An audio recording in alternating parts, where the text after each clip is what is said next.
इसका नाम है लाख की चूड़ियाँ। आज हम इसके प्रश्न उत्तर करेंगे। इसका पहला प्रश्न है, बचपन में लेखक अपने मामा के गांव चाव से क्यों जाता था और बदलू को बदलू मामा न कहकर बदलू काका क्यों कहता था। इसका उत्तर होगा, बचपन में लेखक अपने मामा के गांव चाव से इसलिए जाता था क्योंकि लेखक के मामा के गांव में लाख की चूड़ियाँ बनाने वाला कारीगर बदलू रहता था। लेखक को बदलू काका से अत्यधिक लगाव था। वह लेखक को ढेर सारी लाख की रंग बिरंगी गोलियां देता, इसलिए लेखक अपने मामा के गांव चाव से जाता था। गांव के सभी लोग बदलू को बदलू काका कहकर बुलाते थे, इसी कारण लेखक भी उन्हें बदलू मामा न कहकर बदलू काका कहता। तो इसमें यह बताया गया है कि जब लेखक गांव जाता था अपने मामा के, उसका एक कारण था कि वह वहाँ पर बदलू काका से मिलने जाता था। यानी जो बदलू काका थे वह लाख की चूड़ियाँ बनाने का काम करते थे और लेखक को उनसे अत्यधिक लगाव था, यानी उन्हें बहुत ज़्यादा प्यार करते थे। उसका कारण क्या था? क्योंकि वह उसे लाख की रंग बिरंगी गोलियाँ बनाकर देता था जो सभी बच्चों का मन मोह लेती थी। उसी चाव में वह बार बार मामा के गांव जाते थे। मामा के गांव में बदलू को बदलू काका बुलाते थे सभी के लोग, यानी बच्चे बूढ़े सभी उसे बदलू काका के नाम से ही जानते थे। तो लेखक भी बदलू मामा न कहकर उन्हें बदलू काका ही कहता था। अगला प्रश्न है, वस्तु विनिमय क्या है? विनिमय की प्रचलित पद्धति क्या है? यानी वस्तु विनिमय किसे कहते हैं, इसका क्या तात्पर्य है और वर्तमान में विनिमय की क्या प्रचलित पद्धति है? विनिमय यानी खरीद फरोख्त, यानी हम कुछ सामान खरीदते बेचते हैं तो उसके लिए क्या करते हैं, कैसे खरीदते हैं, कैसे बेचते हैं। इसका उत्तर है, वस्तु विनिमय एक पुरानी व्यापार पद्धति है जिसमें वस्तु के बदले वस्तु दी जाती है। पुराने समय में वस्तु के बदले पैसे का लेन देन नहीं होता था। तब उनके घरों में जो अनाज या अन्य वस्तु होती थी उसे दुकानदार को देकर सामान लिया करते थे। आधुनिक व्यापार पद्धति में वस्तु के बदले धन का लेन देन होता है, यानी अगर हम आज कुछ वस्तु खरीदने जाते हैं बाजार से तो उसके बदले हमें पैसे देने होते हैं। यानी कि जो वस्तु विनिमय है उसका अर्थ ये होता है बच्चों कि हम वस्तु के बदले कोई सामान लेते हैं या वस्तु लेते थे। ये पुराने ज़माने की खरीद फरोख्त की तरीका था। यानी जब हमारे दादा दादी थे तो उस समय वो क्या करते थे, कोई भी सामान लाने के लिए दुकानदार के पास जाते थे तो वह पैसे नहीं देते थे। क्या करते थे, वह दुकानदार को सामान लेने के लिए दुकानदार से अनाज या अन्य वस्तु देते थे और दुकानदार से सामान लेते थे। यही वस्तु विनिमय की पद्धति है। वर्तमान समय में वस्तु विनिमय की क्या पद्धति है? वर्तमान समय में विनिमय की ये पद्धति है कि धन का लेन देन होता है। यानी जब हम उन्हें धन देंगे या पैसे देंगे दुकान वाले को तभी वह हमें सामान देगा। यानी बाजार से वस्तु खरीदने के लिए हमें पैसों की ज़रूरत होगी। इसका अगला प्रश्न है, मशीनी युग ने कितने हाथ काट दिए? इस पंक्ति में लेखक ने किस व्यथा की ओर संकेत किया?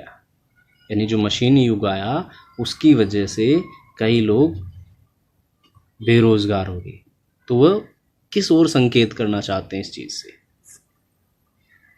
लेखक ने इस पंक्ति में उन कारीगरों की तरफ संकेत किया है जो हाथ से बनी वस्तुओं से अपना जीवन यापन करते हैं। आज के मशीनी युग ने उन कारीगरों के हाथ काटकर मानो उनकी रोटी ही छीन ली। उन कारीगरों का रोजगार इन पैतृक काम धंधों से ही चलता था। उसके अलावा उन्होंने कभी कुछ नहीं सीखा था। वे पीढ़ी दर पीढ़ी अपनी इस कला को बढ़ाते चले आ रहे हैं और साथ में रोजी रोटी भी चला रहे हैं। परंतु मशीनी युग ने जहां उनकी रोजी रोटी पर वार किया है, वहीं दूसरी ओर इन बेशकीमती कलाओं का भी अंत किया है। ऐसी अनगिनत कलाएं हैं जो लुप्त अवस्था में हैं और इनको करने वाले कारीगर भी अंधकार में खो से गए हैं। यही वो व्यथा है जो लेखक व्यक्त करना चाहते हैं। ऐसे कारीगर कला होने पर भी बेकार हो गए हैं और उनकी रोजी रोटी भी खत्म हो गई।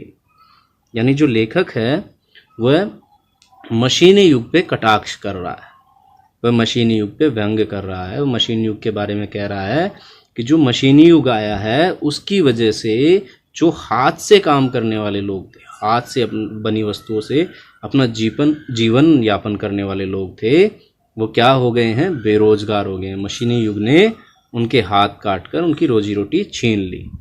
उन कारीगरों का ये पैतृक धंधा था।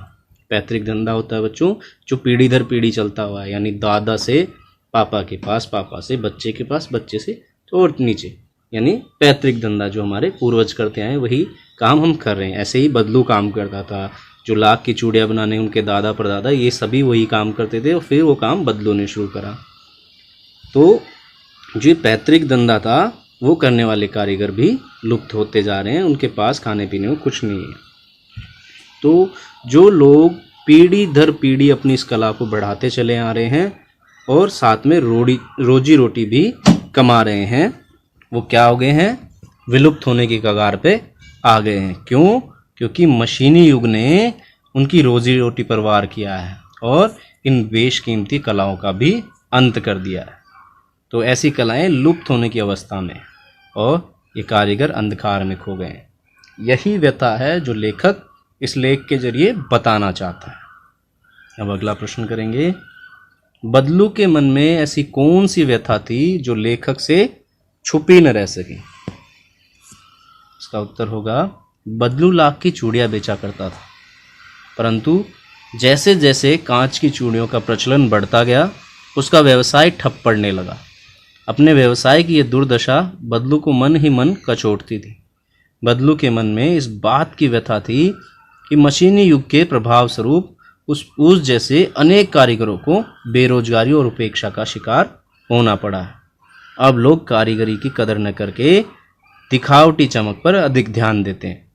बदलू की यही व्यथा लेखक से छुपी न रह सकी। यानी जो बदलू था वह मन ही मन कुंठित होता जा रहा था। क्यों? क्योंकि वह चूड़ियाँ बेचता था लाख की, लेकिन धीरे धीरे कांच की चूड़ियों का प्रचलन बढ़ गया और उसका व्यवसाय ठप पड़ गया। अपने व्यवसाय की यह दुर्दशा देख बदलू मन मन कचोटता रहता था। किस चीज़ को? मशीनी युग को। अब मशीनी युग की वजह से अनेक कारीगर बेरोजगार हो गए और उपेक्षा का शिकार भी होने लगे थे। अब लोग क्या करने लगे हैं, कारीगरी की कदर नहीं करते, वह दिखावटी चमक पर अधिक ध्यान देते हैं। इसी वजह से बदलू मशीनी युग को कटोचता है और यही व्यथा लेखक ने भाप ली, वह छुपी न रह सकी लेखक की नज़रों से। अगला प्रश्न है, मशीनी युग से बदलू के जीवन में क्या क्या बदलाव आए? यानी मशीनी युग जब आया तो उसने बदलू के जीवन में क्या क्या परिवर्तन लाए? इसका उत्तर होगा, मशीनी युग से बदलू के जीवन में यह बदलाव आया कि बदलू का व्यवसाय बंद हो गया, वह बेरोजगार हो गया, काम न करने से उसका शरीर भी ढल गया, उसके हाथों माथे पर नसें उभर आई, वह बीमार रहने लगा। यानी जब मशीनी युग आया तो वह बदलू के जीवन में बहुत सारे परिवर्तन लाया। उसका व्यवसाय बंद हो गया, वह बेरोजगार हो गया और काम न करने से उसका शरीर भी ढीला पड़ गया, उसके हाथों पर माथे पर नसें उभर आई, बुढ़ापा झलकने लगा और वह बीमार होने लगा। ठीक है बच्चों, तो आज हमने इसके क्वेश्चन आंसर कंप्लीट कर लिए हैं। आप इन सभी को कॉपी में नोट डाउन करो और याद करो।